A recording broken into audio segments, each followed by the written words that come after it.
Hello guys, hello sa ating mga ka-youtubers, sa ating mga subscribers at followers. Salamat po sa inyo. Ito na naman ang ating video guys na gagawin ay para sa ito sa mga technician na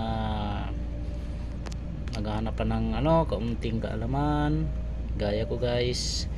Ito guys ay Kundura na board. May share ako sa inyo guys ng kunting tips para sa ating Kundura board. Ito ang issue nito is hindi gumagana ang ating outdoor pan motor. DC ito guys DC pan motor. Baka maka-encounter yung ating mga tropa na technician. Pag hindi maandar ang ating pan motor, siyempre unahin natin ang pan motor kung good.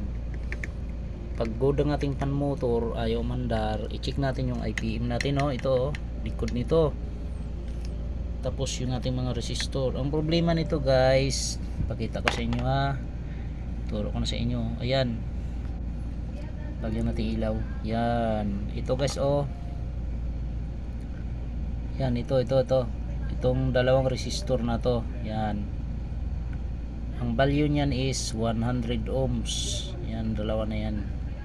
Yan ang may problema guys. Yan, para sa mga baguhan guys, ito ang una nyo i-check nyo kaagad. Ito guys, yung apat na yan magkadikit na yan, 100 ohms yan.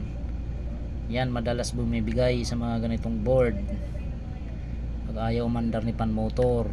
Yan, i-check nyo yan guys para sa mga baguhan. Yan, tinuro ko na guys para meron kayong idea.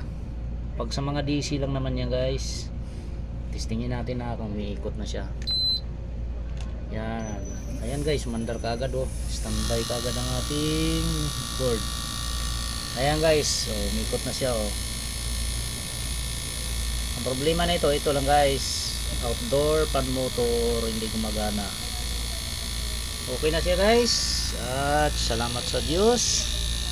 Sana may kunti kayong nalalaman guys sa ating repair Kung bago ka pa sa akin channel, isang like naman yan guys, share na din, at comment na rin kayo guys para sa iba ko pang mga videos na i-upload. Salamat sa Diyos at ingat tayong lahat. Isang magandang hapon sa ating lahat. Okay.